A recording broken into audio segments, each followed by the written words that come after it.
since Thursday morning, there's a difference between this panel and the other three. Those were all films that I'm curious about, like you guys. This next film, though, I've seen it, and it is awesome. I've heard a lot of people write very anxious things because they love the original version of this movie, the Swedish film, and I get that, because remakes are often a business decision and not a creative one. The final film sometimes reflects that, often reflects that. If you're talking smack about this film, though, and this missing is just another remake, it's because you haven't seen this film yet.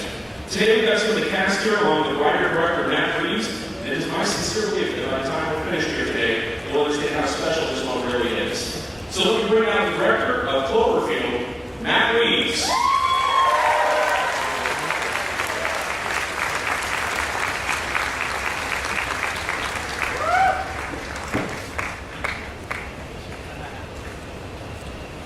I'd also like to introduce Cody Smith-McPhee, who you may have seen on the road last year.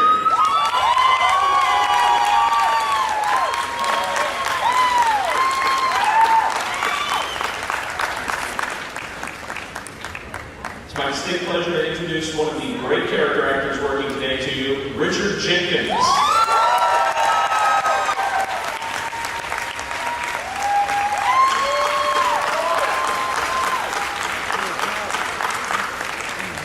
I know you guys are excited for our next guest because I've seen about 30 hit girls since I've been here on Thursday. Ladies and gentlemen, Chloe Grace.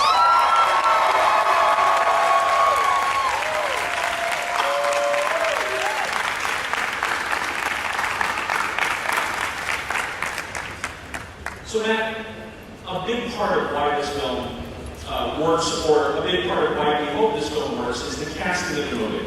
The kids in particular, it's very important that you get that relationship right. Can you talk about the process of finding Cody and Chloe and putting them together? Sure. I mean, the thing about it is that, you know, the original film is such a beautiful film, and specifically what makes that work is that it's got an extraordinary story about these people. And, you know, in doing the search, I kind of felt like if we couldn't find the kids, we really didn't have a movie, because it's an adult story, it's a complex emotional story, and yet it falls on two 12-year-old kids to play. And so we just started meeting people. There was a scene that I had written in the script where I felt that Owen, as he's known in our film, Oscar in the original, that he would, he would essentially react to discovering that Abby, in our story from Ellie, from the original, that she was a vampire, and that he would be lost and reeling. And I was inspired by this scene in Rosemary's Baby where the camera just holds on Mia Farrow when she's freaking out late in the movie, and it's just her on the phone, and she's having a nervous breakdown. She's falling to pieces. And I thought, wouldn't it be great to see Owen go through that? And then the moment I was done writing, I thought, who am I going to find to do that? And we started meeting people, and a lot of young actors came in, and people were playing different things, and then Cody comes in. And I haven't seen The Road, but I heard he's extraordinary in it, and I had seen Romulus, my father, and he's terrific in that movie. But he was 10 when he did that movie. Is there ever you 10? 9. Okay, so this character's older, and I thought, well, who knows, and he's Australian. And so he was so amazing in that scene that literally I said, oh, well, that's it, we have to stop. That's who we have to cast. And now I know we can do this movie because he can play that role. And the same thing happened with Chloe. Chloe came in, and I was looking for someone who could play that role, but who could not play a vampire, per se.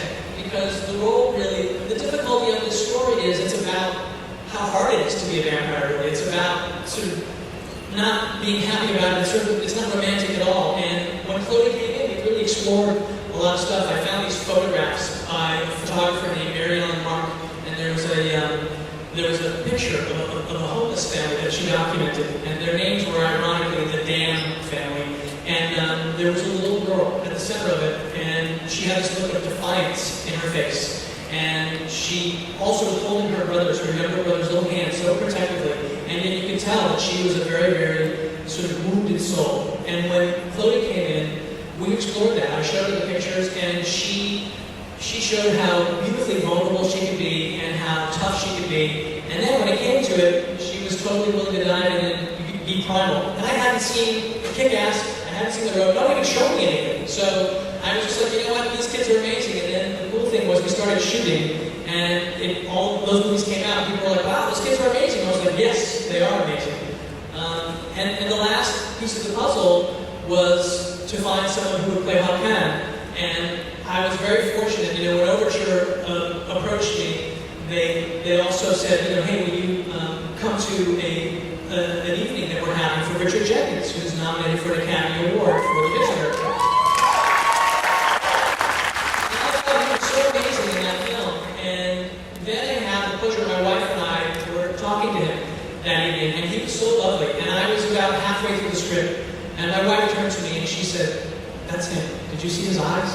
And I was like, I became obsessed. I was like, we have to get Richard Jenkins for this. And I was really fortunate that when he read the story, that he responded to it and agreed to be in the film. And so, really, this is my dream cast. And it was such a beautiful experience to work with them. They're so amazingly talented. And, Lindquist's story is such a complex and beautiful story. And the relationships are so critical to it. And to have actors of this caliber play those roles is... I can't wait for you guys to see the movie. Well, before we go any further, why don't we take a look at the first clip that you brought, and if you could go ahead and set up what that is. Sure.